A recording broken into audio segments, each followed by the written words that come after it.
Hello and welcome to the NSMBA Townhall 2021. Very hopeful this will be our last virtual edition of any of these meetings. Be thanking you if you joined us at the last town hall or the AGM.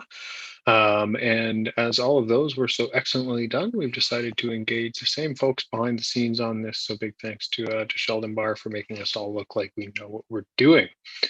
As we kick off the meeting here, we'd like to acknowledge that we live and recreate on the traditional, ancestral, and unceded territories of the Squamish Nation, the Tsleil-Waututh Nation, and the Musqueam Nation. And we recognize and respect them as nations here and really recognize their historic connection to the lands and the trails. So I am Cooper Quinn, sitting on a log there. I'm the current president of the North Shore Mountain Bike Association. And I'd like to introduce you to Christine Reed, the Executive Director of the North Shore Mountain Bike Association. Hi, everyone. I'm Christine Reed. I'm your Executive Director, and this will be my last town hall. We're currently hiring and looking for the second Executive Director of the North Shore Mountain Bike Association. So if you know anyone or you want to share that opportunity, it does exist on our website. But I'm really excited and really grateful to be here. So thank you.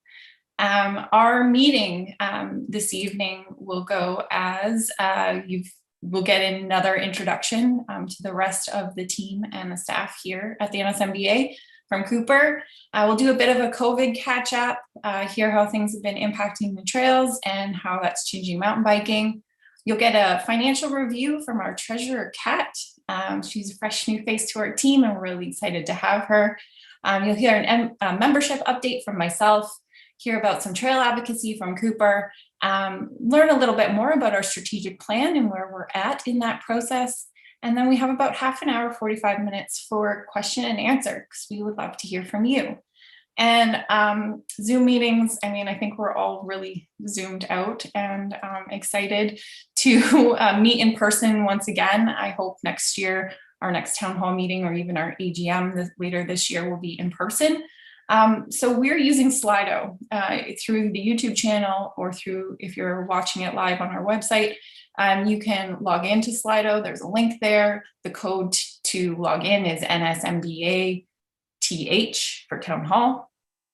So we're just going to take you in through some of the questions, get you familiar with using Slido. This is how we'll facilitate some conversation and hear from each of you. So where are you tuning in from? We'd love to see and hear where you're coming from. Is it here on the North Shore? Is it across the bridge in Vancouver, the rest of Metro Vancouver? Are you tuning in from Pemberton or Squamish or another place in Canada or even the States? So where are we seeing people from? Or even more specific, people are saying Blue Ridge. Lots of North Van, Cove. And you should be able to see those results as they're kind of coming in.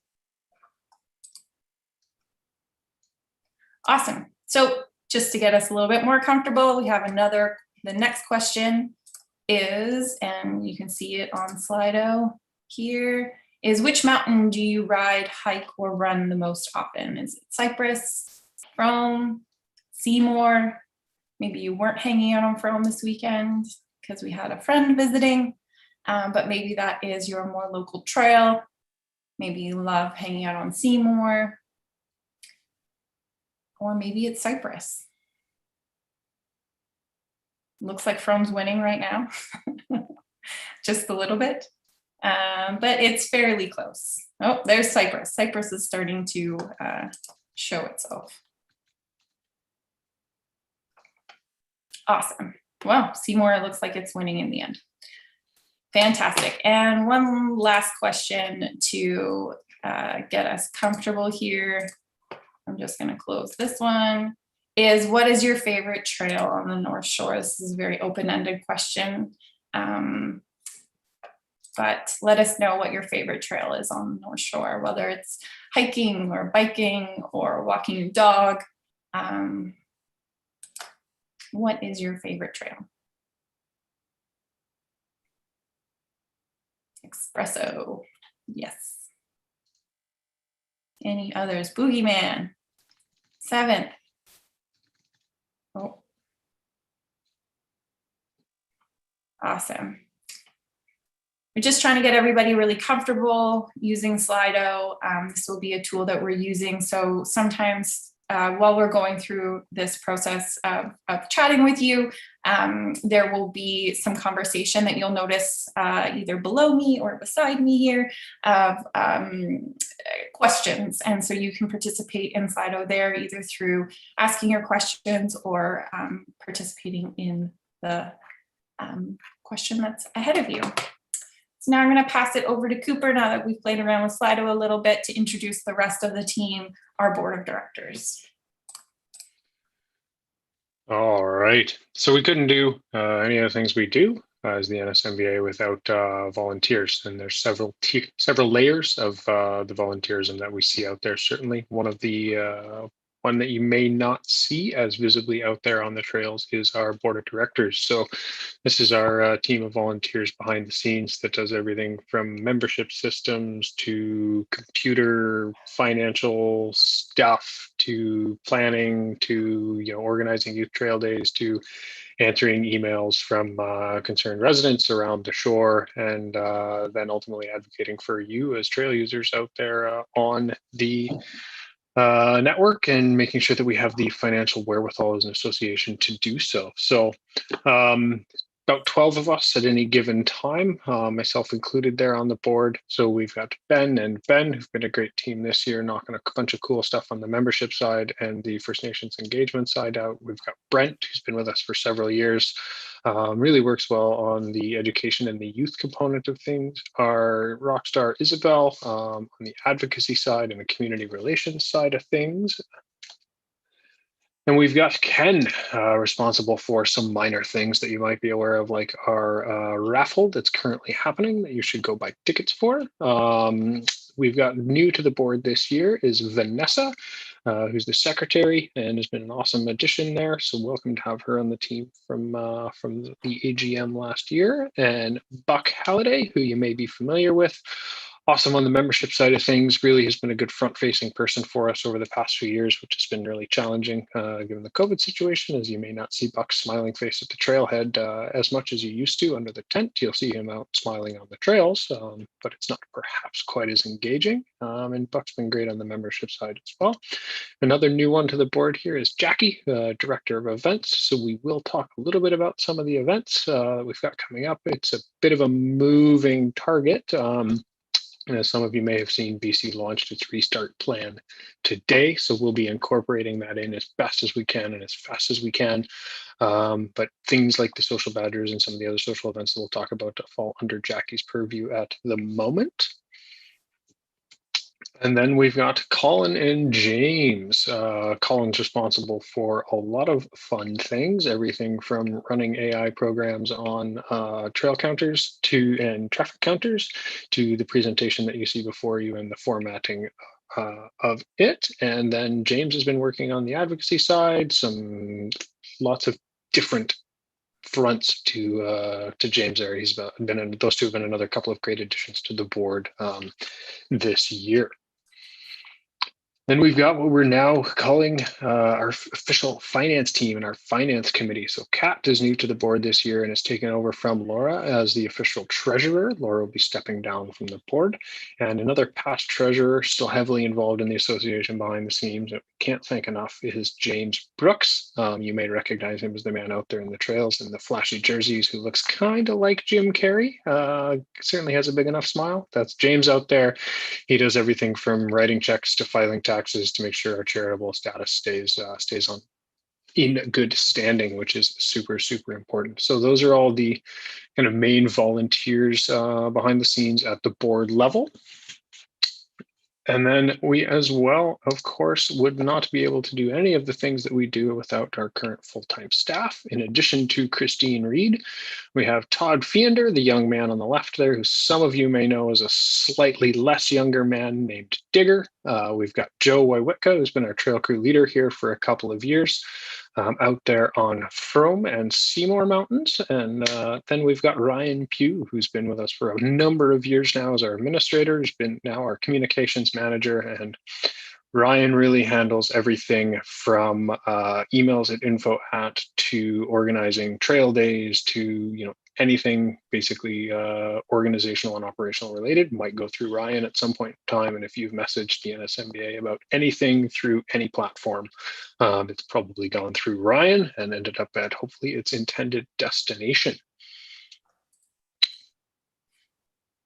Then, last but certainly not least, we have our trail builders. These are the fine men and women out there digging their hearts out and putting their blood, sweat, and tears into the trails. And these days, it's a lot of sweat and tears because there's not as many volunteers out there on the trails due to the COVID restrictions that we've got. So these folks all deserve an extra round of applause and an extra pat on the back and an extra beer or kombucha or coffee of their choice when you see them out there. Some of them are newer faces, some of them are older faces in terms of how long they've been at the association. But at the end of the day, these are the folks responsible for every shovelful of dirt that gets moved out there and every cedar slat that gets split and all these the tasks great and small. So can't thank the real trail heroes out there enough, and it's been really hard on them again. So looking forward to getting out there with volunteers and trying to strengthen them up as much as we can as we get through what is hopefully one of the last years in Canada, if not globally. Certainly the elephant in the room. COVID. COVID, it is, I can't think of one area of my life that COVID has not affected this year or the last year and a half. But today's newest announcement has brought some much needed positivity to the conversation around COVID. And I think the impacts that we feel in the mountain bike community today will be felt for years to come, but it's also poked some holes in areas that we knew were needing some more love and attention. But now that there's more awareness and there's more people to kind of stand behind and be a part of this moving forward, and the work is happening to see these things change. So we have seen increased trail use with COVID, and it comes at no surprise that more people are out on the trails now more than ever. But this is really great news for our sport, but it's really hard on the trails. The land managers are seeing the effects of the lack of staging areas in certain trailheads. Parking management has really become an issue this year more so than ever, with people not being able to carpool or traveling farther. And then also the amount of trail availability across the map has really started to show itself. To make up for the lack of volunteer effort that's usually contributing to the network this time of year, we have designed an additional $20,000 this year to support the local trail builders to maintain their current trails. So typically trail builders are paid for leading trail days with the volunteer effort as part of that trail day and as part of that compensation. But right now we're encouraging builders who need work or they have projects on their trails to complete them, and to complete them with this financial support as well. We're all working to help keep the trails safe and well maintained so that we can avoid the permanent changes or permanent damages to these trails, and ensuring that they're happening now. So with that in mind, are there any trails that you're seeing that you've ridden or you've hiked or you've walked recently that you feel like some of this money that we're investing in addition to can be spent? That's the Slido poll that's open right now. And we'd love to see and hear your comments and see if there's some additional funds that we can be spending there, or if they're really already aligned with some of the spending that we're putting into right now. Yeah, so make sure you get your comments in there. So with increased trail use and the addition of needing to spend more money on the trails this year, we're also continuing our trail days. But with today's announcement, like we've been recently started up trail days, volunteer trail days again.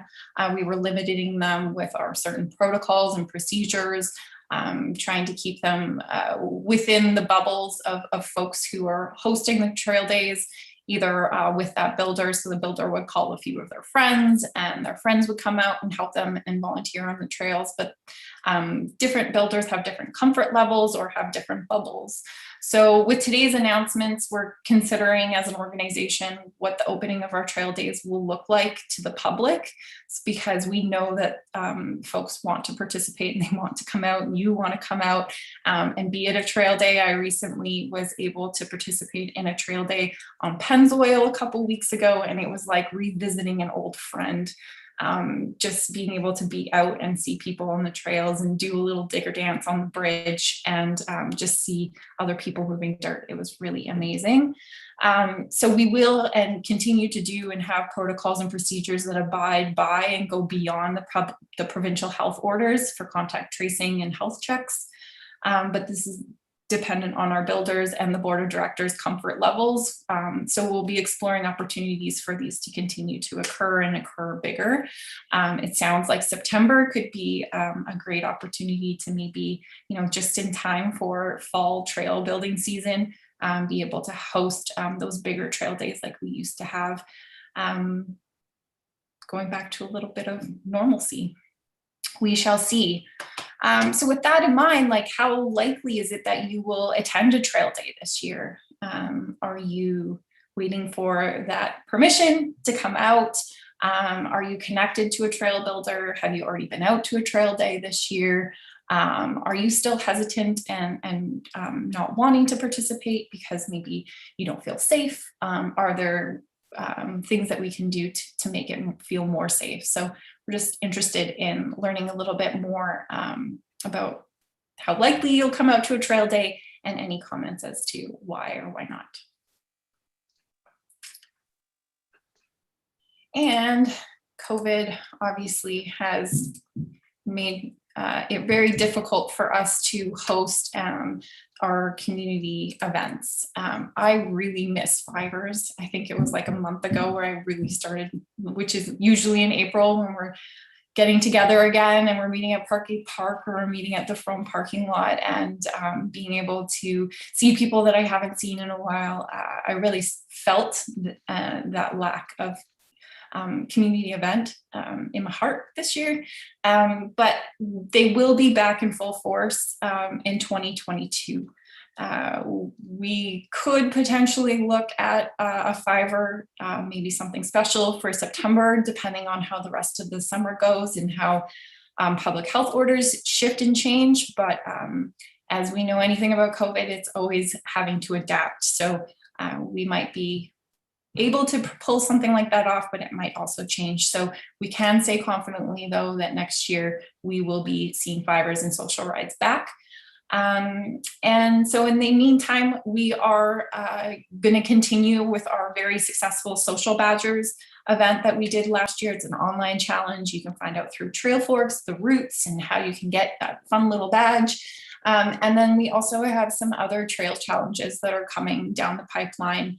It's also been really cool to see like Sorka and Porka and how they're doing like trail building challenges as well. So we're excited and staying tuned to see how those go and seeing if there's anything that we can adapt and do here in our local community as well. Social Badgers were supposed to be back in full force last weekend, but obviously our friendly bears we had to take a break from that and postpone it for the bears. So in staying connected online, especially through COVID, we've had to stay connected mostly through our social media channels and our newsletters and our websites. So when you receive information or look for information from the NSMBA, where are you mostly turning to find that information? Are you immediately looking at our website? Are you just doing a Google search? Are you looking on Facebook, Instagram, Twitter, TikTok? You ain't going to find us there, but maybe you are looking for us there. We would love to see and hear from you, or where you're mostly looking to get that information from, or where you are finding that information from as well. So let us know so that we can continue to kind of critique the way that we hear from you. And COVID has also impacted the way that we connect, even when we are on the trails, and how we are experiencing each other and experiencing our other trail users when we're out recreating.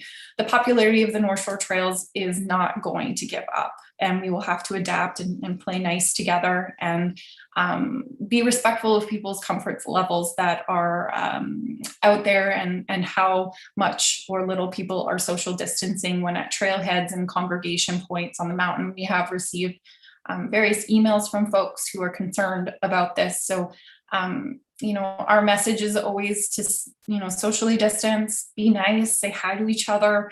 When you're seeing other people in places that you don't usually, in an area where you're not usually seeing other people, just taking a moment to connect and find ways to connect with people. So yes, we're outside, but please be aware of how you're showing up for others who may be just starting to come back out and recreate again, and how they're getting comfortable being around people. I think we're all going to experience this uncomfortable level of awkwardness when we're meeting people again in person. So we're just asking people to be nice and say hi to each other, and please be welcoming to others who are out there.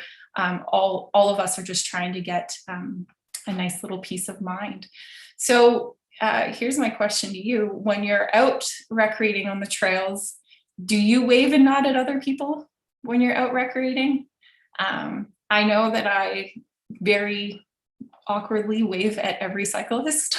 No matter where I am, I will wave at every cyclist as I approach them or are passing them. And I would say quite frequently I am not reciprocated, but it's something that I love to do. And those who meet and see the wave and the glance and the nod, they also, it's just like warms your heart a little bit. So is this something that you're doing when you're out riding, or you just not being nice, not saying hi? And we're also very interested in hearing about how your trail experience has been during COVID. Have you been out riding more? Have you been out riding less? Have you been out choosing to put your bike away and hike instead? Are you taking your dog with you? Are you leaving your dog at home? How has that experience been for you? Just wanting to learn a little bit more about how things have changed. We all have very different experiences and maybe are using different trails. And so being able to hear from you about how that experience has been, to see if we as an organization can help promote or change behaviors would be really, really helpful. So any comments you can add in there would be great before we start chatting with Kat about the money. Because money is what makes these trails money. All right, so I'm going to close that Slido poll and pass it over to Catherine to talk to you about money. Thanks, Christine.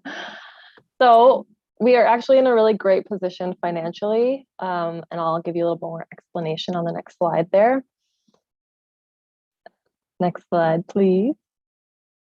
Thank you. So as you can see, in 2021, we're sitting at $266,000 of revenue, and that's just of operating revenue. So it's not including the subsidy revenue we have received. You can still see it's a little bit of a dip down from 2019, but increasing since 2020, where we saw that bigger hit. So when COVID hit, we saw the revenues fall, and we put together a really skeleton crew / budget to ensure that we weren't spending any extra funds where they weren't absolutely necessary. And mostly this meant less full-time staff, because we wanted to be really prepared for another slow year of uncertainties. But to our pleasant surprise, we have instead been met with more memberships, the majority of our regular sponsors, less spend, and then an extremely successful raffle. So all of this has left us in a very strong financial position. And you can see that it's a very tiny number. It's $223,000. That's where we expect to end the year or end December at. So that's a lot higher than last year where it was only around, I think, 8,000. So now what? We have more money than ever and we would love to put it straight back into the trails, and we are working on a plan to do so. However, given COVID, as it's been discussed, there's a lot of obvious restrictions around trail days and other normal volunteer opportunities that we would normally use to get the bodies onto the trails. But with the most recent updates for COVID, hopefully that will change. And in the meantime, we are funding those additional days for our current builders and really using this time to think about what some of our future projects might look like. But yeah, we really appreciate all of your patience. And we know the trails need some work, and we're just super grateful for the ongoing community support. We are in a better financial position than we've ever been. And yeah, it's really great going forward.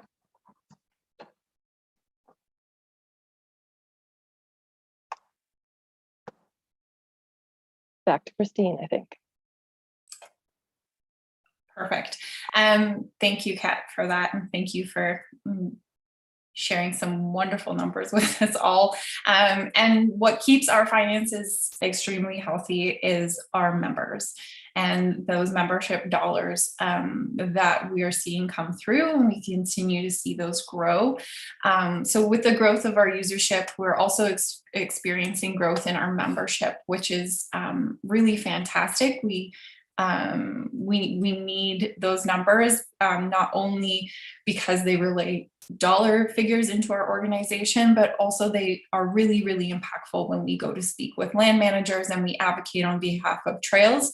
Advocating on behalf of 66 people in 2011 is very different than advocating on 2,500 people in 2021. Very different impacts for our local municipalities and other land managers that we have. So being a member matters. And sorry, I'm just moving my slide here. The success, I would say, of our membership has a lot to do with our new membership platform, Membership 365, which was put forth through a few of our directors. They did a lot of the legwork to bring this together. And one of the biggest features that's making this really successful is the auto renew and opt-in features, so that you don't have to remember to renew year over year if you don't choose to. If you know you're going to be a member forever, you can just click that little link and you will be a member and just notified every year that you will be renewed. So that's been really successful. And also understanding that there are more users out on the trails and more users who are following us on Instagram as well. We've invested some money, which we don't typically do, in paid ads to capture some of these new riders, so that people who are new to the sport or who are jumping on their bike after a 15-year hiatus, that they're also learning about the North Shore Mountain Bike Association, the work that we do, and that they're able to contribute also to the trail network as well. But we do need your help. Our goal this year is to get to 3,500 members. And this money goes back to our trail builders, the advocacy work, and the day-to-day operations of the organization as well. So please, ask your friends if they've become an NSMBA member. Ask your family if they've become an NSMBA member. There are different membership levels. There's a family membership, there's an under 13 membership, there's a youth membership. And we even have some trail buds as well. So you can get your dogs signed up as members and show your pride of the trails as well. So thank you to those who are members and who are supporting our organization in this way. If you have not yet become a member or would like to share a link with somebody right now to support our organization, in the Slido, there are a few external links, and one of them is how to become a member and another is how to become a sponsor if you're interested in learning a bit more. So thank you, because all of this work ultimately is what like becoming a member just shows that you care about the trails, you care about where you recreate, and it really helps our advocacy efforts. Like every time a person becomes a member, it's like telling all of the directors, like, what you're doing is great, like keep doing what you're doing, because the advocacy work that goes on behind the scenes to bring new trails or to even maintain these trails is a lot of work behind the scenes. And so I'm going to pass it over to Cooper here just to share more about this advocacy work and the work that we've done this past year. Right on. Thank you, Christine. So just to kind of kick it off here, one of the other things that we do, in addition to all the fine trail work that you see out there, is advocate for various things on behalf of you, the membership, and other interested trail users that support us as an organization. And primarily, as familiar viewers, I guess I'll use the term instead of attendees at the town hall and the AGM will know, this primarily focuses on Frome and Seymour Mountains. And as is tradition, we will include a Cypress update during the town hall meeting here.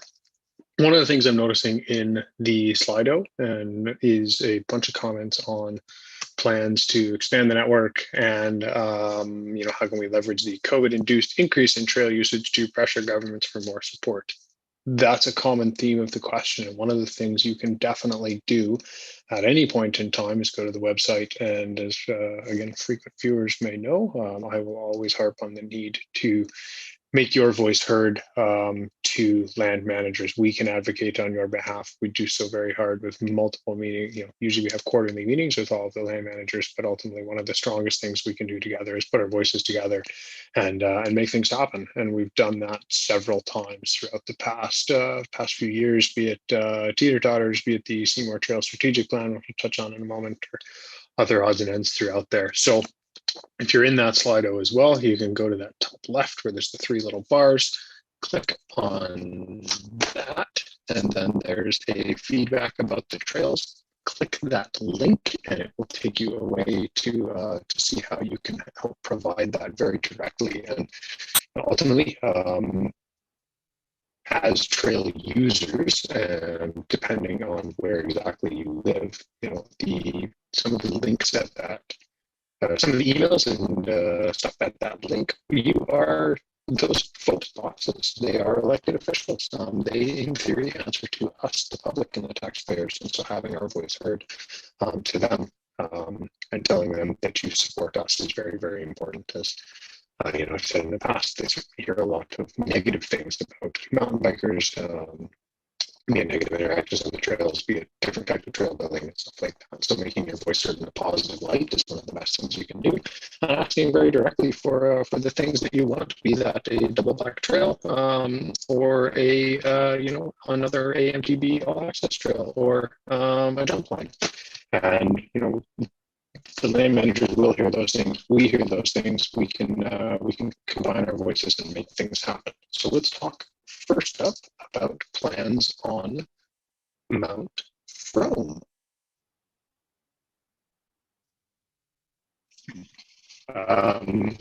Being told that my mic sounds quite strange. Is that any better?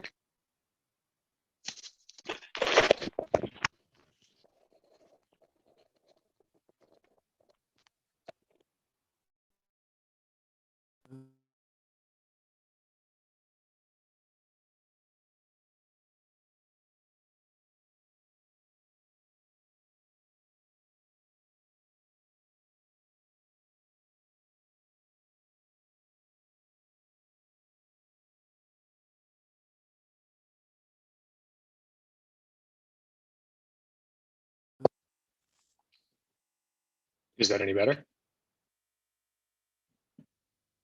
Okay. Apologies, everybody. Some technical difficulties on my end. Sheldon can make us look really good, but if the technical equipment fails on this end, he's hopeless.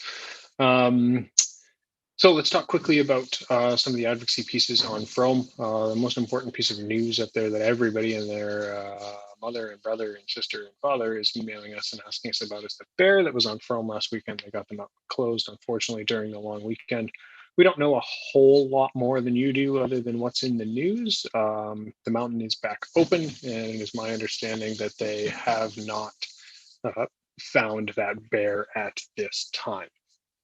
So keep an eye on North Shore News. We talked to DNV and North Shore Black Bear Society about what's happened up there, but that's kind of what we know at this point in time is more or less what's in the news as well. That information does travel quite quickly across the North Shore community in the Cedar Telegraph there.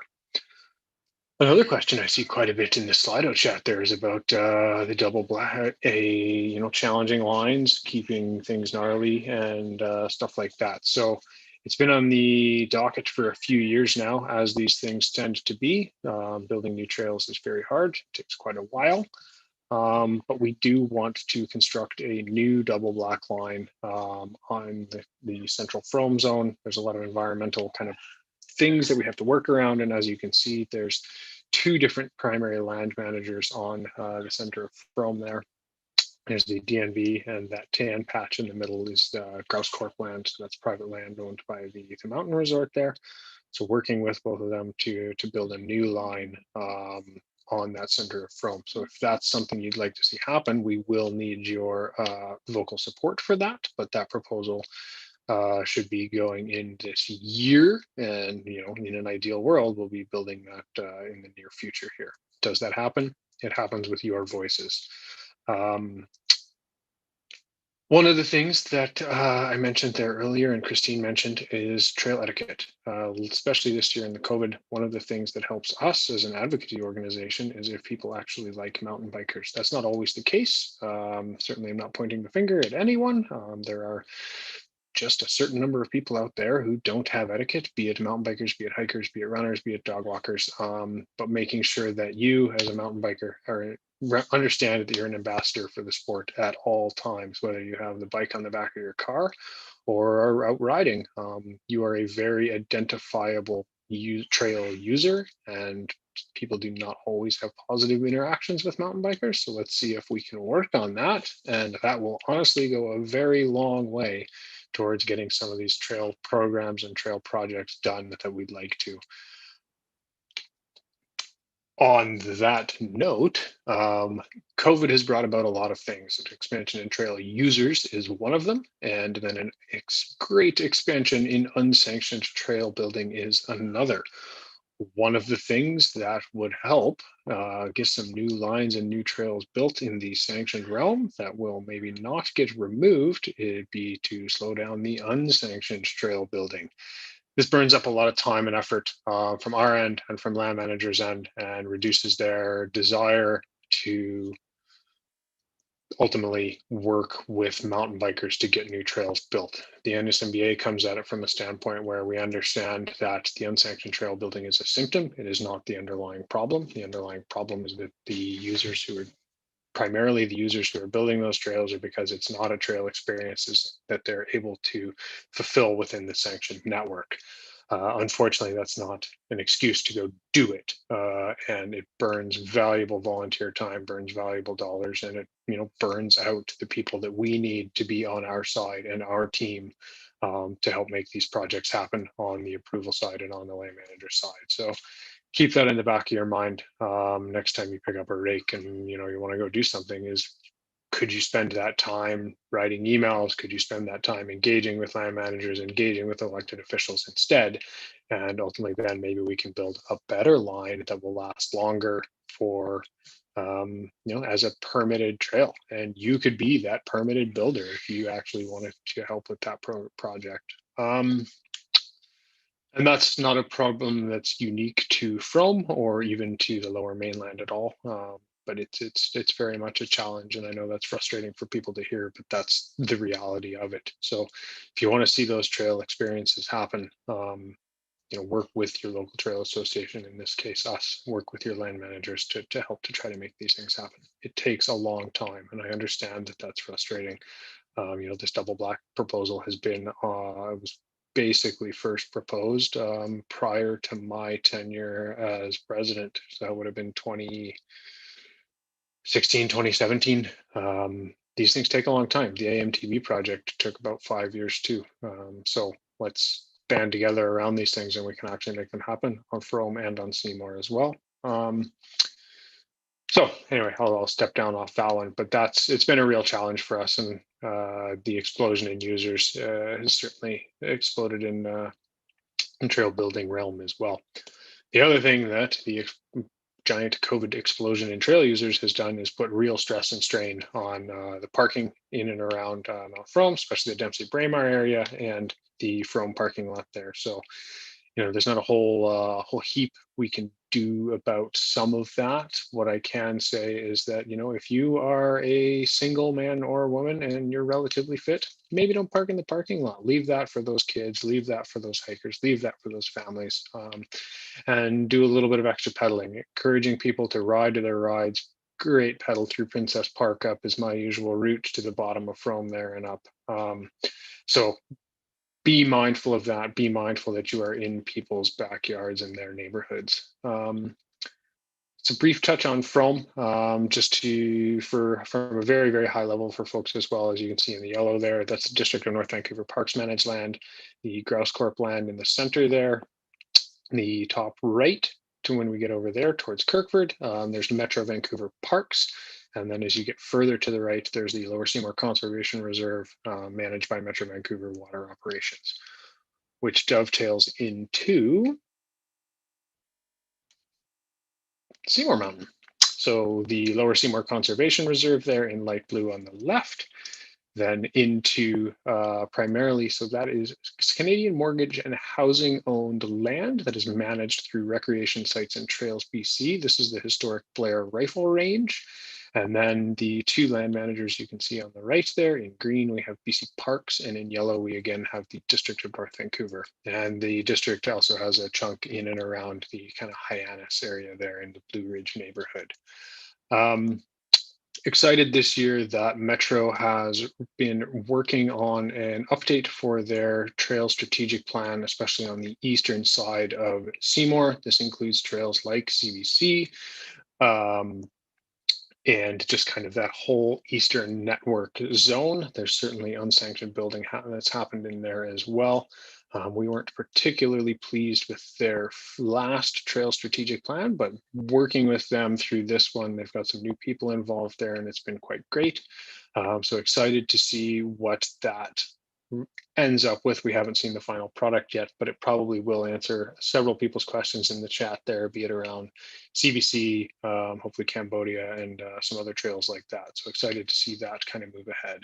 In that same vein, as many of you may recall from last fall, the DNV is doing a trail strategic plan for their lands on Mount Seymour. And as you can see, those are quite significant, especially from just an overall access and issue there. They have parcels all across there that are quite significant. So that was approved by council. If you watched that meeting back at the very beginning of December last year. So keep an eye out. That's going to be a great place for people to provide specific input on specific trails, specific things that they'd like to see. And that's a point where we really need to make our voices heard as mountain bikers. So keep your eye on our channels. We will broadcast those opportunities when they come up, but as well, just follow the DNV on Facebook or whatever it happens to be, and sign up for their kind of mailing list. And those opportunities will also then arrive in your inbox quite directly from the DNV. That's going to be very important for trails in and around the Blue Ridge area, and as well over in the Cove side of the mountain there. That side is quite complicated with BC Parks, but in and around Indian River Road and things like that are all going to be covered with this trail strategic plan that they're working on. As I mentioned on Frome, the BC Parks Day Passes are up for debate. We don't know exactly what those are going to look like this year. The province has said they're likely to continue that program. So that's putting big strain on parking on Seymour, as well as primarily hikers then for the parks access are choosing different points to access the Lower Seymour there. This, especially in the Blue Ridge neighborhood, has been very hard and along Ann McDonald Way. If you been around long enough, you'll recall the discussions around the top of Mountain Highway. And if you've ever wondered why you can't park above Coleman, It's related to issues like this. So if you're going into those Blue Ridge neighborhoods and or any of the other neighborhoods in and around Mount Seymour, and you need to drive there, which we understand some people do, be on your best behavior, please. You are in, someone's neighborhood.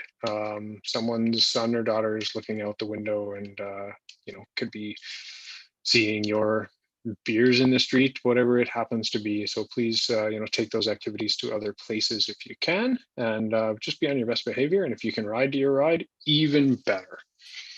Cooper, can you mention about the Seymour Strategic Plan stakeholders meeting? Yes, and as well, little voice in my ear reminded me of some things. One of the things as well we've been doing on Seymour is meeting biannually lately with the kind of strategic stakeholders on Mount Seymour, the various neighborhood associations, the various land managers, and different user groups, putting them all in the same room together, and everyone just talking through their plans, their concerns, their ups, their downs, their highs, their lows, and it's been very, very effective so far. We've only had about 2 meetings, but it's been a great tool. So this is kind of another that's in conjunction with the Blue Ridge Community Association and the community center at Parkgate Park there that we've been hosting those, and they've been a great kind of tool to band trail users together and other interested stakeholders, and try and make sure that we as mountain bikers maintain access to these trails that we know and love and help maintain. And with that, I will hand it over to the traditional Alan Bardsley Cypress update.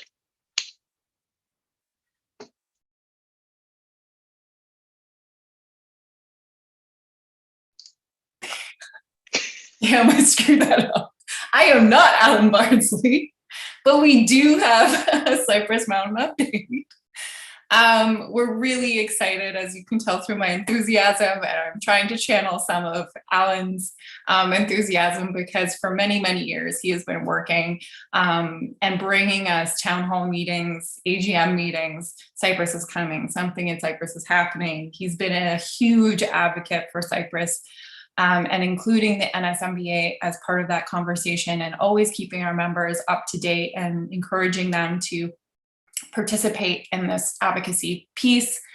And we are very, very excited to share with you that we are in a relationship with the District of West Vancouver and British Pacific Properties to undergo a pilot project. This is a very small trails project that we're working on and have been asked to participate and be a part of with the local Cypress builders.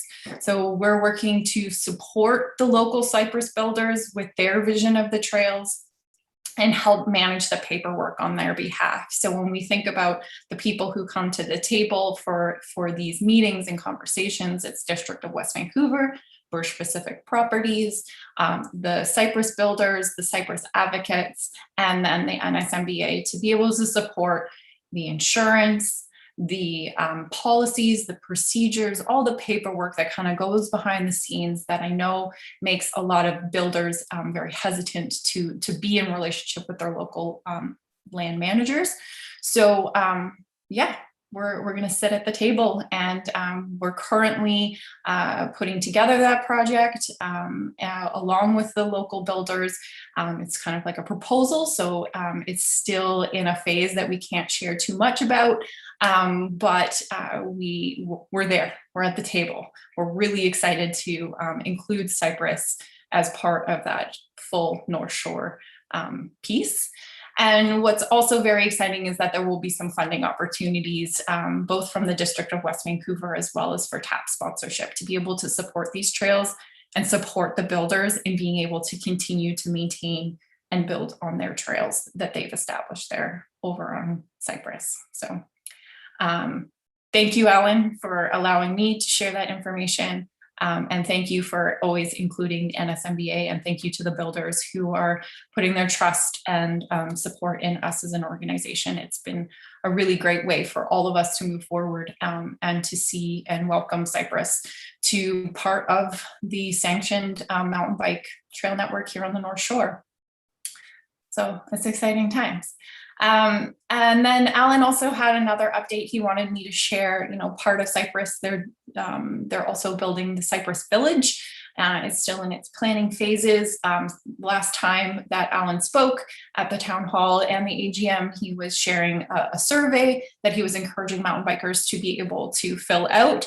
The good news is they heard from mountain bikers, and they've overwhelmingly heard from mountain bikers, and because it really, really stood out in the results. And something that Alan, as well as a few other people, are really excited about. So Jim Bailey, he's the director of planning for Cypress Village, is really interested in having like an adaptive, very beginner friendly trail, like bobsled, like the AMTB trail over on Seymour, and to create something like that over on Cypress as part of the Cypress Village too. So there are very exciting times ahead. It has taken us a long time to get here. I'm just very thankful and honored to be part of this process. And thank you to Alan. Like, honestly, Alan, we wouldn't have the updates. We wouldn't be where we are without your incessant continuing to show up to those meetings and just being so thoughtful and present in each of them. So thank you, and the mountain biking community thanks you. So yeah, next we'll move on to, like, as part of including Cypress into the North Shore mountain range, which it is.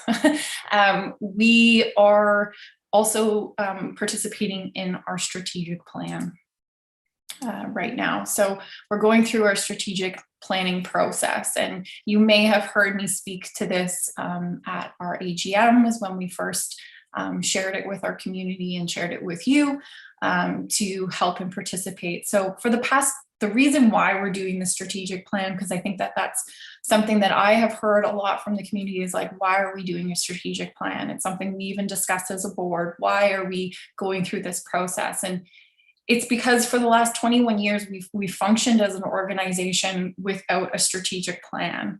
But the success of the projects that have been undertaken by the NSMBA have always been because directors, especially if I think of like Matthew Bond as a president and how long he was a part of the organization. I think of Vince, I think of Cooper, I think of Jenny Beasley. You know, some of the projects that each of these presidents took on, and various different staff members, trail projects that they took on, they wouldn't have been successful without the extended period of time that they were with our organization. And as we continue to grow, I don't know if we'll always have the ability to have people around for that long.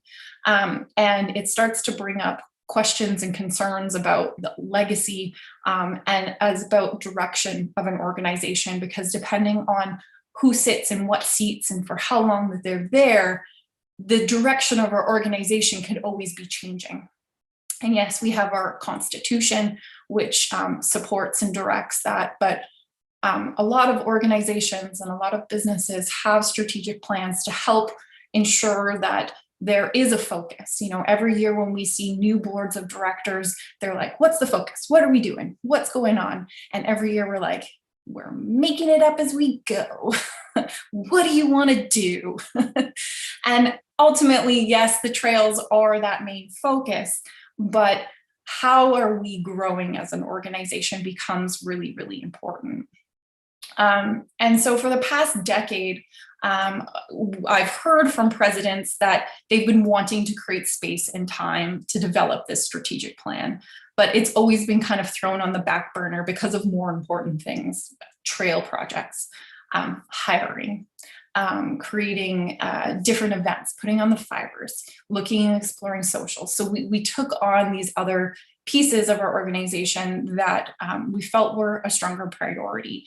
But as the first executive director of the NSMBA, we're executing, my job was to execute the priorities of the organization. It's kind of like my parting gift that that I've helped to manage and create the first strategic plan of the organization. So because of COVID and me returning from my maternity leave, this kind of felt like the perfect time, and the time was now. And that there were lots of thoughts and ideas that, my 7 years of being part of this organization and seeing different presidents, the linking kind of effect amongst everybody was a strategic plan, was something that everybody was wanting, new directors, new staff, current directors, current staff, all membership. We hear from people like, what's the plan? And we have lots of ideas and things that we want to do, but having a plan will help us to effectively communicate that to our membership, and will help us to effectively include our membership in part of that plan. So with the ever-changing growth of mountain biking and our changeover of staff and directors and stakeholders, it's more important than now than ever for our organization to have this focus and have this direction that will lead the current and future NSMBA board of directors and staff for the next 3 to 5 years. So your input in this strategic plan on our objectives and actions is really important to help us achieve our goals. Your voice and being able to hear from you will help us to be more successful in this. And we constantly hear that you want to be involved. And so we're making that space here now during our town hall. And we've made that space at our AGM and through our survey as well. So here's your chance, but it's not your only opportunity. So if you've tuned into this after the live broadcast, there are ways for you through our through sending us an email at our info@nsmba.ca, or to go onto our website to find ways that you can still participate in our strategic plan, or you can take our annual survey. Those are kind of like the first few pieces. So I'm here to share with you our priorities that the board of directors have established. I'm here to share with you those objectives within those priorities, and I would really love for you to share with us your thoughts, opinions, or actions you feel like we can take to be successful in achieving these objectives. So while I'm talking, you'll start to see in the Slido below or beside me a question and kind of like a comments area. So you can put all your comments, you can write as many as you like in there, and we'll be reviewing them after the town hall, and we'll be including them in the strategic plan as a way to kind of judge what's happening. So thank you for participating in this, and thank you for being here. So our first objective, well, not our first, because something to establish is none of these priorities are more important than the next. We as humans have to see things linearly, and for me to present something, I always have to present something first. I can't present everything at once. So responsible land use is the priority that I'll be presenting first, but that doesn't mean that it is the most strongest priority. All of them are equally significant for our organization. So when it comes to speaking to responsible land use as a priority for our organization, our Constitution refers to enhancing, improving, protecting, and constructing the trail network. And by including community partners in developing a North Shore trail strategy, sharing educational resources, and being more effective at finding more effective and efficient ways, and being in relationship with our local coastal Coast Salish First Nations, the NSMBA will be more likely to gain full support of our mission of Trails for All, Trails Forever. So when we speak to responsible land use, it's more about leading advocacy efforts, our partnerships, and our best practices toward a common approach resulting in this Trails Forever. That's why it's really important to our mission. So within the priority of responsible land use, our 3 objectives are our Indigenous engagement, a North Shore trail strategy, and community education. Again, all of these are equally important in achieving our priority of being a responsible of educating responsible land use. So as a land-based organization, we don't own the lands where we work and we recreate on. And the local Coast Salish First Nations are recognized and honored within the NSMBA for the knowledge that they hold and for allowing us to use their lands. The NSMBA would like to continue to support the Musqueam, Squamish, Tsleil-Waututh nations in their decolonization efforts and repairing inequalities through authentic relationship development and partnerships. This is where it becomes very important that we are working and in communication with local First Nations relationships. So any ideas, thoughts, comments on how we as an organization can achieve this engagement would be greatly appreciated. Part of responsible land use is also in creating, and we've talked about it, and we've also heard in the chat a lot about a North Shore trail strategy. So not only are we now welcoming Cypress to the sanctioned trail network for mountain biking, but how do all of these, we're really interested in how do these three mountains work together? What do they bring to the North Shore? How do they bring various different types of things, different flavors of riding to the North Shore? So we know as an organization, it's really important for us to have a North Shore trail strategy. So in an effort to enhance our collaboration between between land managers, users, stakeholders, and our local First Nations, the NSMBA will work to lead and the development of a North Shore. The North Shore, the development of a North Shore Trail working group and a strategy. So as part of this objective, we'll also be creating a working group of stakeholders. Cooper spoke earlier to that Seymour Mountain stakeholders meeting that we've held twice. That was inspired by a Cypress stakeholders meeting that happens twice a year as well. And we were really inspired about our invitation to show up at that meeting, but also how we could be bringing that same level of conversation and connection over on Seymour. And we're really interested in doing the same thing on Frome. And that working group could be, both those stakeholders, various trail builders, land managers, but the creation of that working group will be part of this strategic plan, as well as creating that strategy as well. The North Shore currently stands to grow the sanctioned trail network to meet the demands of the population to prevent trail degradation, to prevent trails being broken.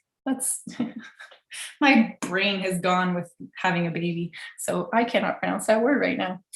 Trail overuse and crowding. The goals of this strategy will be to include Cypress Mountain as part of the trail network, which we're already seeing happen, and then increase the new net trails into the network, increase the diversity of trail types. So when folks are asking about, how do we get more beginner trails, how do we get more blue trails, how do we get more double black diamond trails, this will be part of that strategy, is looking and seeing what areas are best suited based on the land managers' recommendations, their research that they've done, or are there areas where there hasn't been and that's open for trails to be created? And what can trail connections look like? I mean, it would be so cool to think about how you could ride from Cypress to Seymour and how those trails could be connected. So that's what the goal of the North Shore Trail Strategy will be. Because when stakeholders come together, barriers will come down and commonality will be found and solutions will be created. The inclusion of other user groups and people will allow for creative problem solving and consensus in these outcomes. These are all wonderful things that we want to help and create as an organization.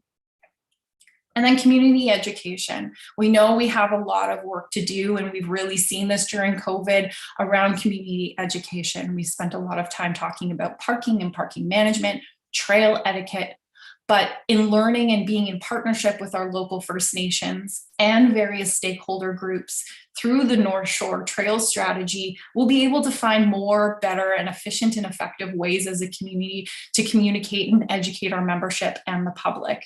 So through this collaboration, an education strategy will help to convey these learned ideas and how we'll be able to adapt them into actions as an organization. So any comments that you have about, or ideas that you have, or suggestions that you have around how we can achieve each of these objectives would be greatly appreciated. The way the strategic plan will be used is to create strategy from the board of directors, and that strategy then will be handed off to the staff of the North Shore Mountain Bike Association. So the executive director, the trail crew lead, trail crew, communications manager, and communications team to be able to create these actions and create goals to achieve within the 1, 2, 3, 4, and 5 years.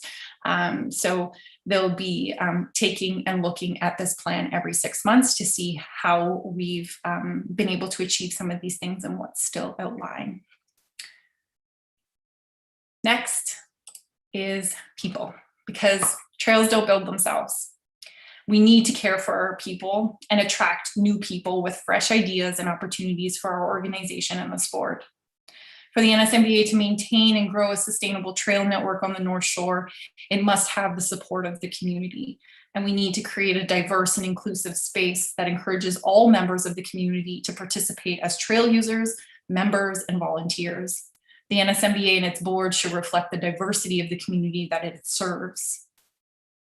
People become really, really important when we think of people like Todd Digger-Fiander.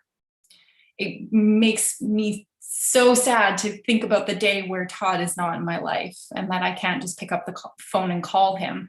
But not only that experience, but the trail expertise and the knowledge that he will then take with him and that will be lost with him. So people become more important to ensure that the information and knowledge that Todd has can be transferred and people can participate and understand what he's up to. So we need to attract and retain a diverse group of people and builders and staff and volunteers and members as part of our Trails for All portion of our mission. Within our priority of people, we have 3 objectives, and again, none of them are more important than the next. They're all on an equal plane.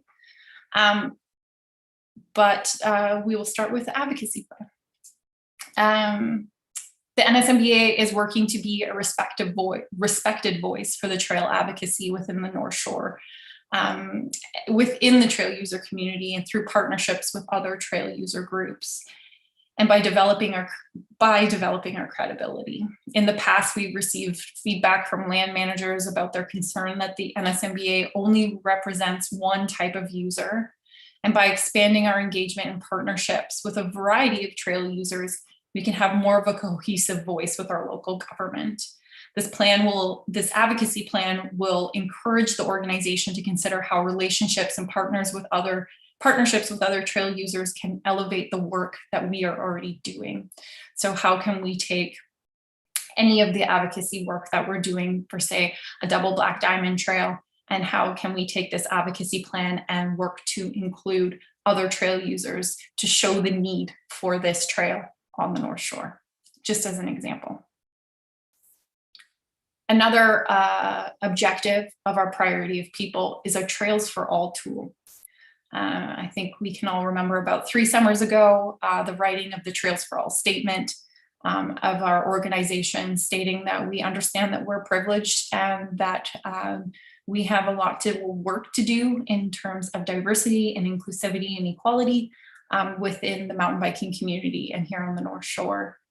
What we've learned through that statement and kind of opening ourselves up and being vulnerable and learning from other organizations and being able to partner with other organizations and being able to achieve and work towards equality is that there's an opportunity for a Trails for All tool. So what lens can we be looking at all areas of our organization to ensure that we are being diverse, we're considering equality, and we're being inclusive. Because the NSMBA does represent a diverse and inclusive community of trail users and members and volunteers.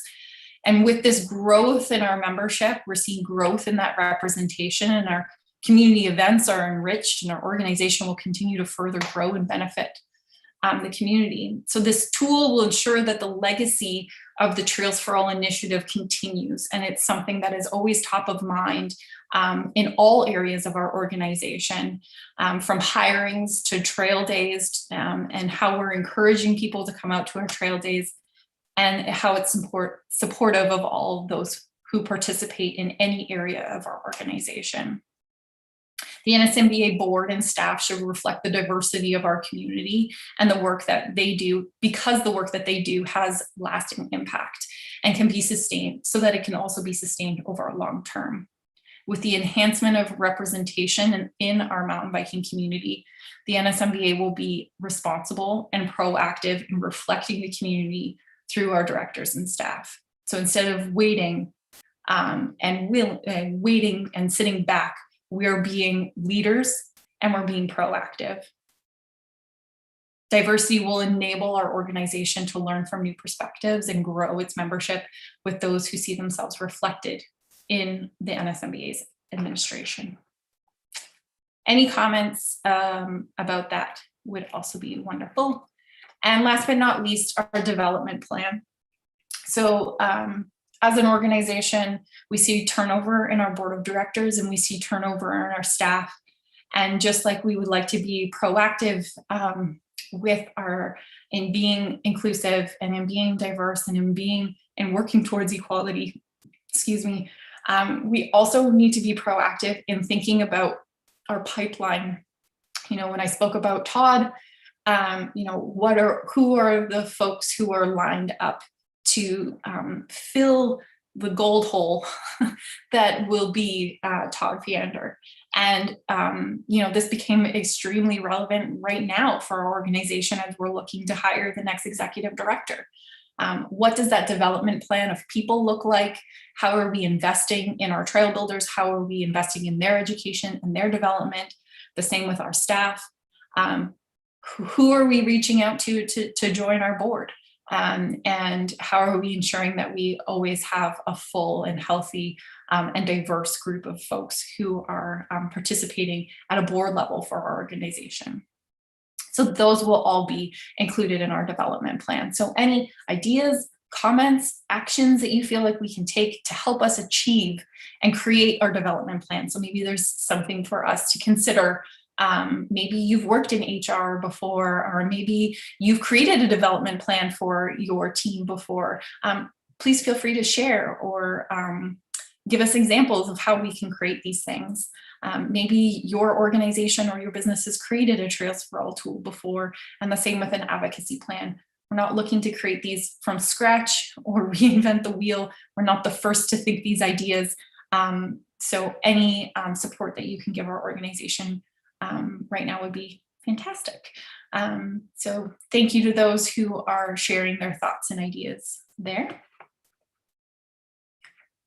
Without people, we wouldn't be able to build trails. They definitely don't build themselves. They don't come out of thin air. And last but not least, financial resilience. And again, all of our priorities are on an equal plane. No one is more important than the next.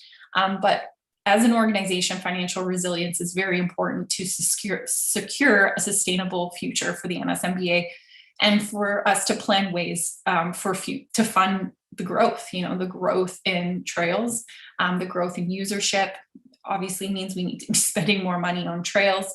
And this, again, is linked to Trails Forever. How do we ensure, as part of our mission of Trails for All, Trails Forever, that our organization will be able to sustain itself? And that is through financial resilience. And this can be achieved with a diverse funding portfolio. Every year at the AGM, we always show you a fun little graph. that graph always shows you where our money is coming from. So in our revenue, how much percentage is coming from the District of North Vancouver or government funding, how much of it is coming from membership, how much of it is coming from our merchandise sales. So it's really, really an amazing tool for us to use and reflect back on the previous year and consider how we can be doing better next year. So that's why we wanted to include it in our strategic plan, because it's already something we're sort of doing, but we can definitely do better, and there are ways that we can do better. And one of those objectives is creating a partner and donor sustainability plan. So currently 6% of our revenues come from personal and business donations, and 24% of the revenue comes from sponsorship and partnerships, which include TAP, which is our trail adoption program. And by engaging with a variety of different businesses, this will ensure that we have sustainability for future revenue sources. So we're looking at how can we be better with the current partnerships that we have and the current donors that we have, but also how can we expand that? So where can we be looking for different partnerships, new partnerships, and how can we also be better partners, you know, with organizations such as Arc'teryx that we've been in partnership for quite some time. How will that relationship change and adapt, and what's needed from them and what's needed from us? And so having a plan so that everybody is treated fairly and that we're making the most of that relationship will be very important. So any ideas that you have around how we can be better partners, how we can find new partners, and how we can do this in a sustainable way is greatly appreciated. Currently, 9% of our revenue comes from event fundraising. In years past, this has been things like our Fiverr series. It's also been our, when we hosted our 20th anniversary year, like big party, when we host our bike raffle and our current like vacations raffle that we have going on right now. All of those events are specific fundraising events that we do.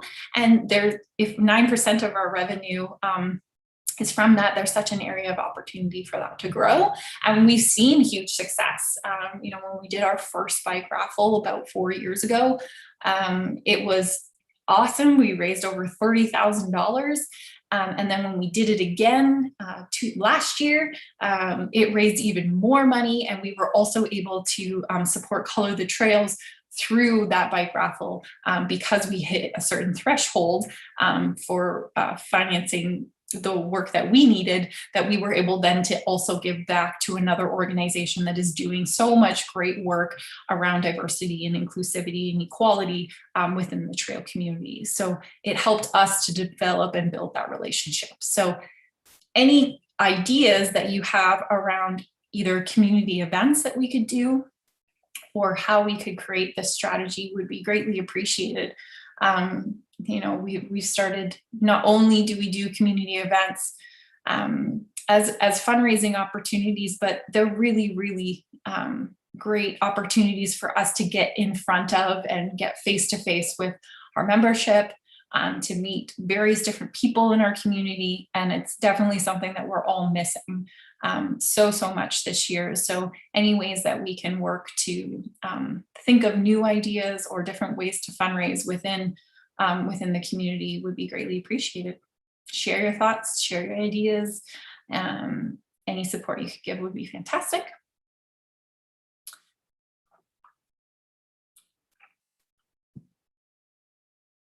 And last but not least, but 4% of our revenues come from merchandise. So this is the selling of hats, t-shirts, cups, various different types of merchandise that we've had over the years, stickers on our website. And we know that there's a huge opportunity here for us to grow that merchandise revenue. Our website works. We know that it works in terms of getting your membership and getting you signed up in a quick and efficient way. So ways that we can look to expand and increase our membership revenue, and learning from things that you would like to see there would be greatly appreciated. You our merchandise not only helps generate revenue for our organization, but it also kind of works as advertising. So what would you love to wear or purchase on our website that would make you feel proud? What's something that you've seen that somebody else has done, or another business has done that you think could transfer really well to this would be greatly appreciated. Because we're always looking at different ways to expand our revenues for apparel and merchandise and help us generate some revenue. So I did a lot of talking. That, in a nutshell, is our strategic plan. Those are our objectives. Cooper, if you want to just go back to the last slide on financial resilience, next one back. You can kind of see here our three priorities: responsible land use, people, and financial resilience speak to our mission as an organization: Trails for All, Trails Forever.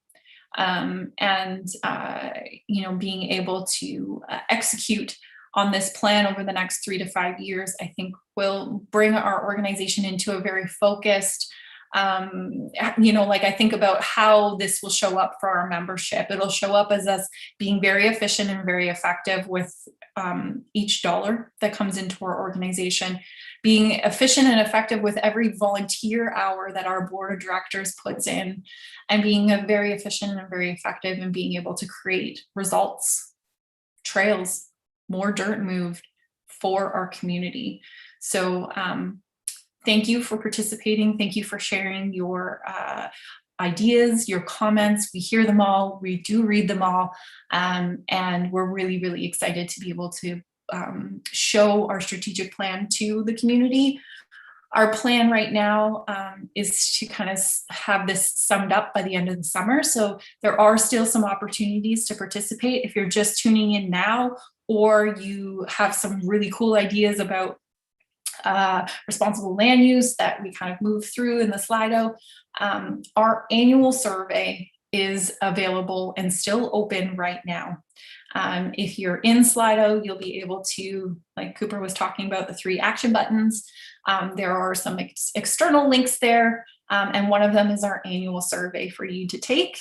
And we go through all of the comments as a board, and we read through them all, and there's been some really cool results that we've created. One of them being auto renewal with the membership 365. That's something that we've heard and we executed on. So there are a lot of other ideas and things that have come out of the membership annual survey that we have created for you and have been very aligned with the work that we have coming up. So thank you in continuing to participate in that. Please know that your voice is being heard, and it really helps us as an organization.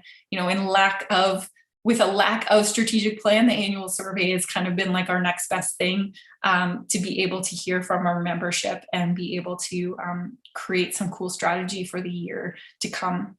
So it has been very important for the last 7 years, and thank you. There's been some cool longitudinal data too that we've been able to collect, and you can see all of those results live on our website as well. So thank you. And with that, we're going to open question and answer. And I'm going to read through some of these questions. So yeah. Cooper, do you want to answer some questions? Do you want me to answer a couple questions that have kind of come through? If there's any that I can answer first, or you want to go for it? Sure. I'm just sharing a quick doc here. Well, I'm just sharing a quick one with you here that you can ask me about, but I'll start with, I'm just looking at the Slido here as well. I think we can start easily with the top question there, which is why so much focus on making beginner trails when there are already so many? One of the reasons that the association focused on that through the years there, through the past few years, certainly was that annual survey data. And that was what a lot of that data showed us that people wanted. And if you looked at the trail map, that we needed. It was a giant hole in our network, and I think really still is. I also don't think That's been a huge focus of the association over the past few years. And, there's one of the other questions that's right down below that just says, why so much focus on beginner/intermediate trails when so many people are asking for trails like jerry rig? If you actually scroll down through the Slido chat, there's other people asking for more beginner trails, more easy trails, and climb trails. So, we get pulled in a lot of different directions, and it's only through direct engagement and through things like that annual survey that, the numbers kind of fall out. All that to say that we do understand that trails for all doesn't mean all trails for all people. It means providing the experiences that we need on those trails for everyone. That can be different trails. That includes, black diamond trails, and that includes green trails, and that includes double black trails, and everything in between to provide the progression for people. So we need to be working to provide experiences for all those people. So kind of a long way of saying that was really a big hole in the network for quite a while there. We've been working to provide some more challenging experiences over the past few years, be it some of those are still stuck in the permitting process, like that double black proposal that I mentioned on from. So, there's a lot of different ways we can go about this. Building the network out, but that's kind of some of the thesis from it over the past while. Is a lot of it really did come out of that survey data and just who was engaged with the association at various points in time. Any more there, Christine?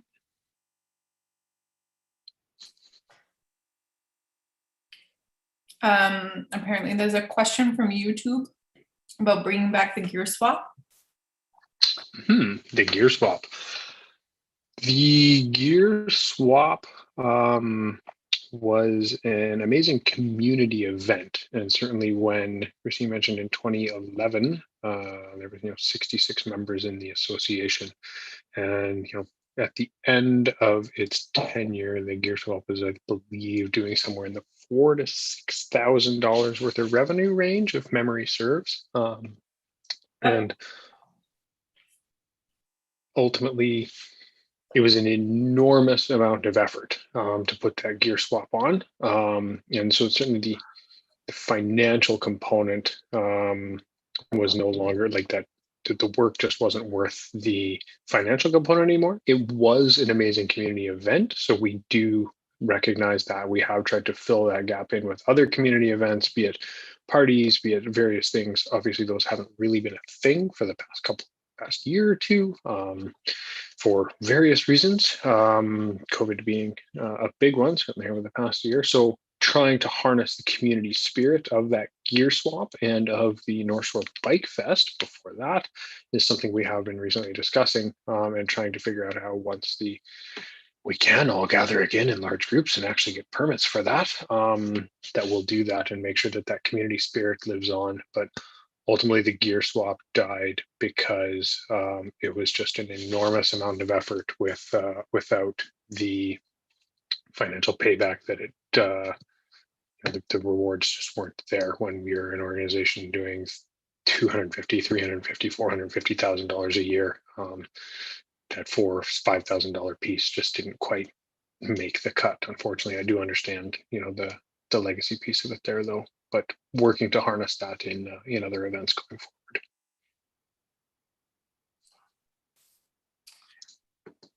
I have another question about who are the land managers that we're speaking about? Who are the land managers? The shore is a bit of a mess when it comes to land managers. Up a map or two here. Oh, too far. Stop. Oh, geez. So we'll start with the complicated one.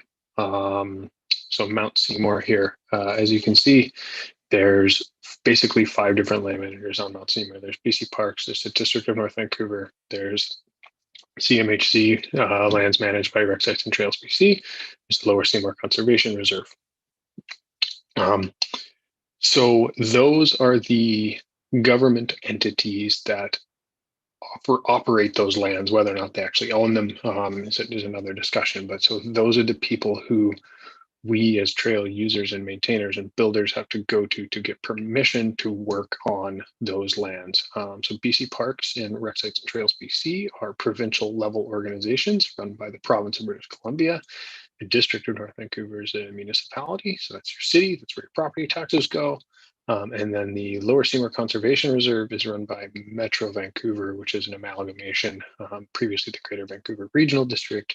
And the LSCR is very unique to recreation in some ways, in that it's not actually the Parks Department of Metro Vancouver, which we do see on Mount Frome. It's the water operations, because they're the people who run the Seymour Dam, the Dam Trailway, all that kind of stuff. They own operate the whole watershed there effectively to protect that water, because that's where a lot of our drinking water comes from.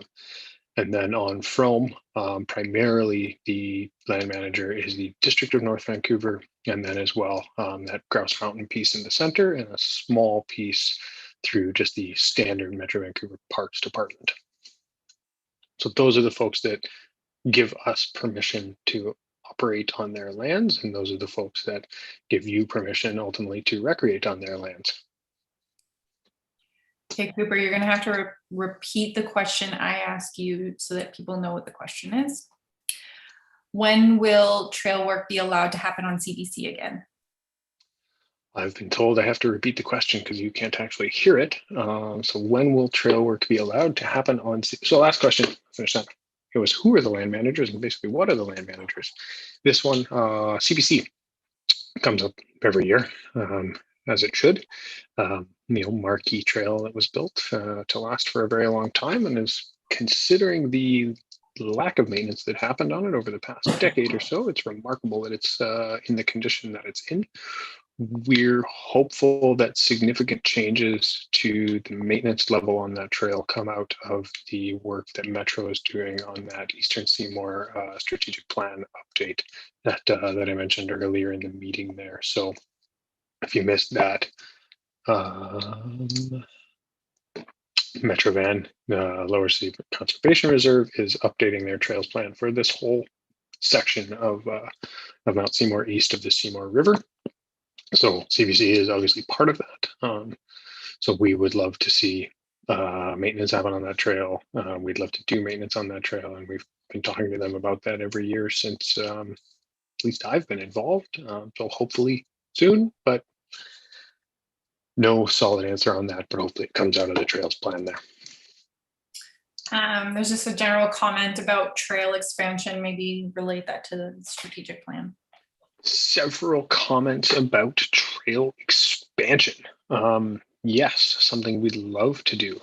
Building new trails on the shore is very hard for a myriad of reasons, one of which being the patchwork of land managers that you can see there. And then all the way down to just the general topography and ecology of the region makes it very challenging. As you saw Christine present on, we'll be working on an overall plan that encompasses all of the land managers and use areas as part of the strategic plan. And so that will be our trail expansion plan. In the meantime, we're hoping to work with some of the existing land managers and existing trails through things like the District of North Vancouver's Trails Strategic Plan, so at their municipal level, just on those yellow lands, to see what can be done about some existing trails and bringing those into the sanctioned network. I mean, ultimately, due to the unique way in which some of the land managers operate, trails like Boogeyman aren't actually sanctioned trails, which is a bit odd. We do have permits to work on them, but it's Seymour's a unique place like that. So our strategic plan will absolutely encompass trail expansion. I believe it's a necessity given the level of use that we're seeing. I don't want to overload exceed the carrying capacity of any specific trail. And one of the ways to do that, given the increasing usership that we're seeing, is to expand the network. We need to make sure we do that in a safe, responsible manner that doesn't overload the carrying capacity of the environment and the area. But I think we can do that. So working on that trail expansion is absolutely something we have in mind for the strategic plan, and work on with land managers in things like the DNV Trail Strategic Plan and the Metro Plan. When will what's going on with the Trail Academy? Trail Academy was put on hold at the end of 2019. And we looking to revamp that. Just change it a bit to see how it worked, how it operated, what worked, what didn't work. That was kind of the second time that the Trail Academy had seen a bit of a rebuild. 2020 happened. Basically I blacked out. I think everyone did, and woke up and suddenly it's 2021 and a lot of projects had not changed and had not moved. The Trail Academy, we do have a committee built on the board of directors for that. Be looking at taking that forward here. So we have a director focused on working on that. It is a very important part of likely to be a very important part of the people portion of the strategic plan. So, direct action items can come out of this and the NSMBA strategic plan for educational components like the Trail Academy that plays into the people aspect of things, that plays into the community engagement, and then all of these things are just directly tied into that strategic plan, which will have direct action items that the board and the association will be accountable for. So. Any idea when there will be stocking the hat that you're wearing, Cooper? I keep checking the website shop, but no luck. I have no clue other than to say that most of the merch that we do is... People don't know what you're talking about. Oh, I am again informed that I've forgotten to repeat the question. When can you buy another hat like this, basically? Most of our merch is limited edition, so buy it when you can. We don't tend to do restocks of specific items over and over and over again, or we tend to change them. So keep an eye out for more hats, but I don't know if they'll look exactly like this one. But all that means is you get another one that could be even cooler. Awesome. What action is NSMBA taking to support First Nations in decolonization? Fun. We're doing some cool stuff on this one. You have to repeat the question. Yes. So the question is, what actions is the NSMBA taking to support First Nations decolonization? One of our newer directors, Ben O, has really taken this on very seriously.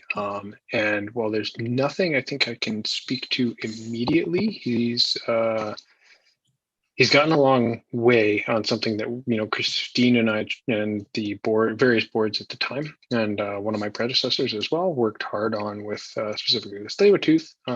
These things take time. They're very, and just putting the work in and the effort in to build the relationships is step one. We have Ben O working on that very hard these days, and every month we have the board meeting. I'm impressed with what he's managed to accomplish, and so hopefully I think we'll have some interesting things to talk about and report on hopefully by the AGM, if not before. But there should be some direct cool things that he's working on that I'm quite excited about. And apparently people can hear me asking the questions of you. So I did not let it slip that Cypress is secretly planning to reopen the bike park. The Cypress plan that we're currently working on is on trails to sanction on District of West Vancouver lands in partnership with British Pacific Properties. It's not part of the bike park, but I have seen a petition floating around the interwebs about a bike park, and who knows what is possible. But no, I'm sorry, I did not bring that fantastic news of a bike park to the team. Maybe Alan can do that one day, or the new executive director can share that great news. So my apologies if you heard me scolding Cooper earlier. I saw there's a change.org position circling around about that, and I'm curious to see if a for-profit organization that operates in BC parks takes that to heart. I do think the environment has changed from the last time there was a Cypress bike park, and if they actually did it correctly and bigger, it might be very successful, but that's out of our realm. Certainly, the last local mountain to have any kind of commercial biking was Seymour 2 years ago or so. Built one or two small trails for primarily e-bikes and had a small commercial operation up there. But I don't know if they have any plans to do that this year or not.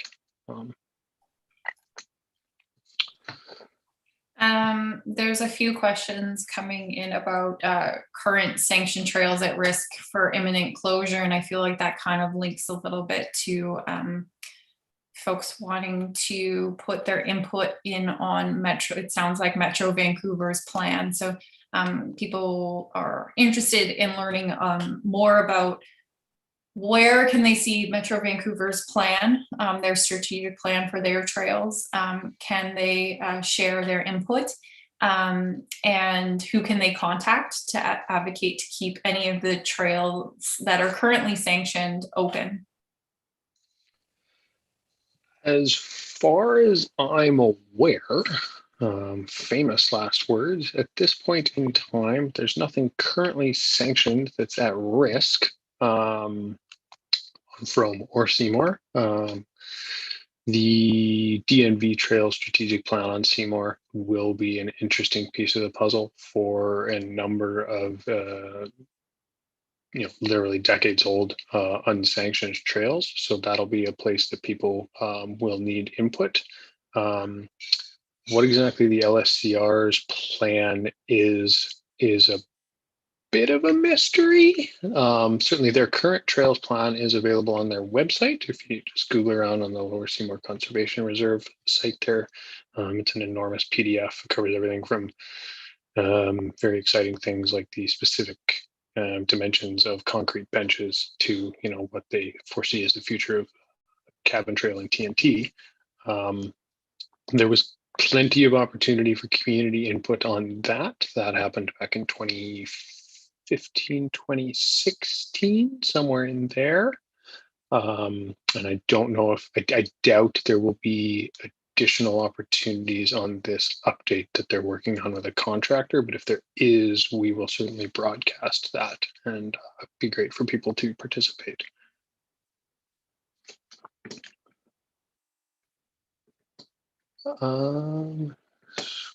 Scrolling through the Slido. When is the next fiber was the first question. We shall see, not before September. And ultimately, one thing to note on that is it's not just up to the provincial health guidelines that were released today. At this point in time, the District of North Vancouver isn't offering any events permits that we're aware of. So now that this announcement is out, we'll give them a little bit of time to digest that and then reach out and see if there's something that we can do. We've done a Halloween fiber before. We've done some late September fibers as well for the Fiber World Championship. So we'll see. We definitely really want to have something. We've heard everyone loud and clear, and myself as well. Really want to have those. So we'll see. How can we leverage COVID-induced trail use to pressure governments for more support? Emails, that feedback link. That's definitely the way to do it. And we are always happy to help you craft your specific message. We'll always tell people, people always ask, what do I email about? And the answer to that is, well, what do you care about? And what do you actually think? I'm not here to tell, nobody in the NSMBA is here to tell you what to email about or what to do. The best I can do is try to rally everybody together around a core message and try to get that accomplished. But if you have a specific thing that you want to see happen at the government level, the easiest way to make that happen is be the squeaky wheel. Any plans for some more kid beginner friendly trails on Seymour? Not immediately, no. Seymour's a tough one. I'd love to build some beginner trails in the Blair Range there, but that's an area that we basically can't touch with shovels. We'd like to work with the District of North Vancouver for an area just west of Lillooet Road, kind of across from and below Richard Jurin area there. in the Diamond and Sarah's Trail area. The DNV Parks Department's had a bunch of turnover at several different levels of their Parks Department lately. So I think it's going to take a little bit of time for people to kind of get acclimated into their new position, but we're super happy to work with all the new folks there and look forward to seeing what we can accomplish together. Our first meetings have all been really positive with all the new folks there. So quite excited about that. So that is another opportunity to kind of bring what is currently a semi-unmanaged area with a bunch of beginner trails into the actual sanctioned realm.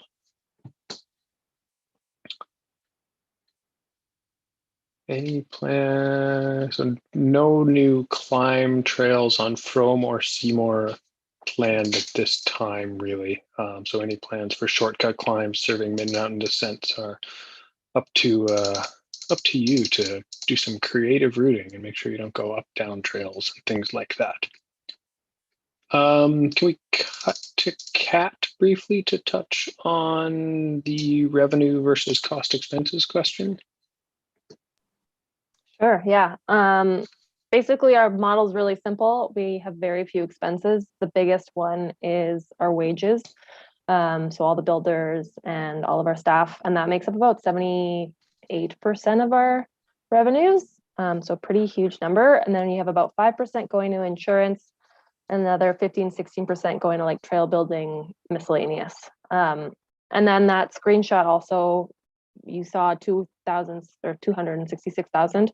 That's for the first 6 months of the year, just kind of showing you that progression, what it looked like prior to COVID, and then what COVID did, and then where we're at now. So our full budget for the year, like revenue, was about 410,000, and we're very much on target for that, with the full budget for the year of expenses being about 440. So little tiny bit of a loss, but still in a very strong cash position.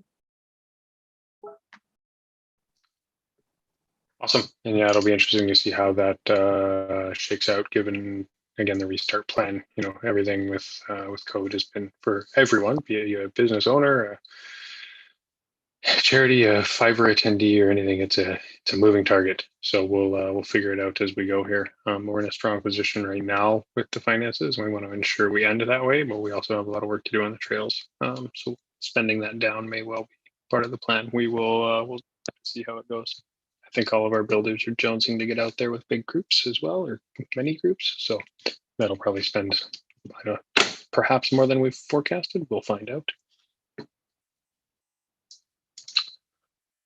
It's really hard to get good at jumping, living on the shore. I'd love to see more gap jumps on trails of varying increasing difficulty so that we can improve.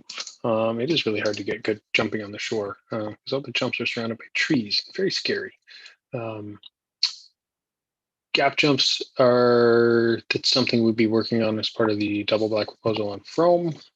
It's something that we are starting to see more of in some places on some trails that we're working on. I think we're trying to work on that progression is very important. So we've got everything, you know, I would say based on the treadwear, most users are not taking the full advantage of trails like Lower Digger or Boogeyman, or are working on progressing their way, or sorry, Boogie Nights, working on progressing their way up to being able to navigate those successfully. But realizing too that we do need more progression below that, and as well progression above those levels is top of mind here. So, you know, there was a jump line on Frome at one point in time, and seeing if we can rebuild that as part of this double black proposal is something we have discussed.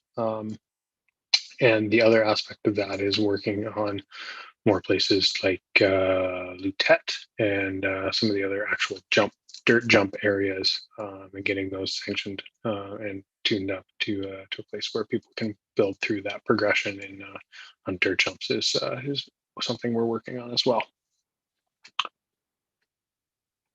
Bring back jerry rig. I'll use this as a way to say it's not quite that simple, and that with the Mount Frome, all of the decisions around trail openings and closures that have happened there over the past decade are in generally some way underpinned by the Alpine Rec study that was done there back in 2011, 2012, somewhere in there, I believe. And that was the original kind of founding document that Sorry, I got distracted by another message there, but that was the original founding document that still underpins a lot of those decisions. The DNV makes, is that's how they have to operate, is having that, that data underneath that. So bringing back trails directly generally isn't a way forward, but trying to build new trails in zones identified in those studies as potentially suitable for it based on some of the environmental factors is how we can work to do that.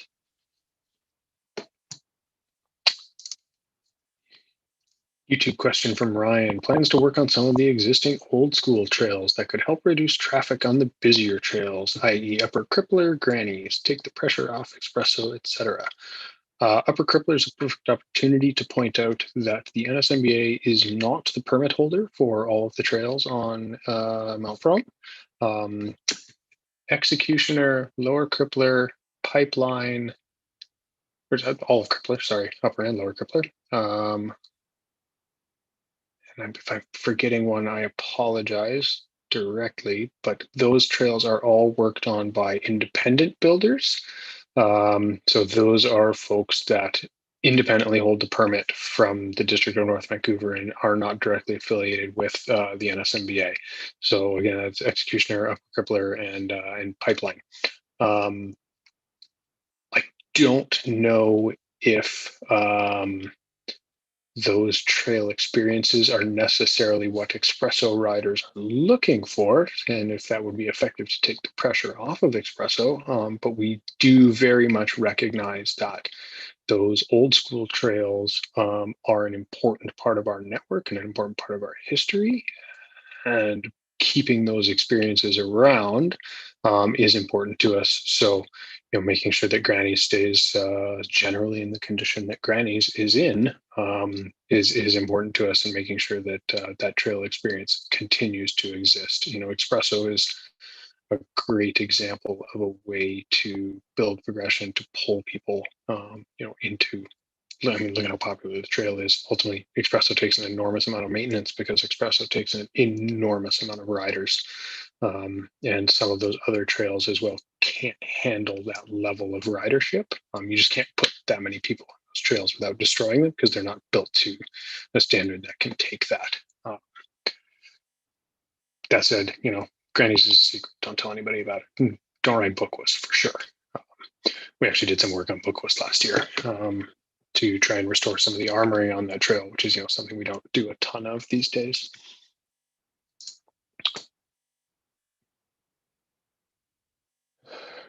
Reborn Flying Circus. Yeah, that's one theory. I don't think we'll probably touch on that. What's the deal with Lola and Cambodia? Expect that to be part of the Lower Seymour, Eastern Seymour plans. What exactly that looks like, I can't speak to at the moment, but hopeful that we've been working hard since 2013 or something like that to bring some of those trails into the network. So hopefully that work continues. We could really benefit from a beginner skills area like skinnies near the ground, etc. How could one facilitate the creation or approval for such a thing? Agreed. If we look at the success of something like the Inter-River Pump Track, clearly the need for these kinds of things exists. Working where, one of the things we're doing this year is working with the folks, bunch of young go-getters maintaining Lutet, which has been great. It does offer some progression, but it's not that super beginner other than one line there. So always working to do that. I think we've seen some great steps with the Moodyville pump track as well. We attempted to get some skinnies put in on the Greenwood Park trails that we rebuilt last year, but we're unsuccessful in doing so. But working on that very early level progression is also something that we do have in mind, and just trying to work on where we can fit that into various projects is something we're always keeping in mind. Keep it gnarly. I would generally agree with that and say maybe that's a good time to close it out there. And I think that's something we always work on. There's a lot of different levels to that. Anything further from Christine before we kind of call it a day here? I'm very disappointed that we can't all stand around and have opera beers. I'd like to as well, remiss if I didn't thank Dave Smith for all of the photos here in this, and then as well, as you've seen, all of our sponsors are scrolling through here during the Q&A, so hopefully you still have that up. And can't thank them enough, especially in years like this, for continuing to support the organization, understanding what we do and how we do it. And they're an amazing group of companies and individuals and groups that we really can't thank enough, and support each and every one of our builders. No, I think you summed it up all well. Thanks, Cooper, for taking on all those questions, and thank you all for being here and for sharing your comments, questions, concerns, and for continuing to show up for us in this way. We really appreciate it, and I know that it really helps a lot of the directors in continuing to do the work that they do, and myself included. So we hope to see you out on the trails so soon, and please just stay tuned to all of our channels to be able to learn about updates. And we're adapting, like I would say Ryan and the rest of the team is adapting like within 24 hours of any of the new restrictions changing. So thank you for being here, and we will look forward to being able to see you in person very soon.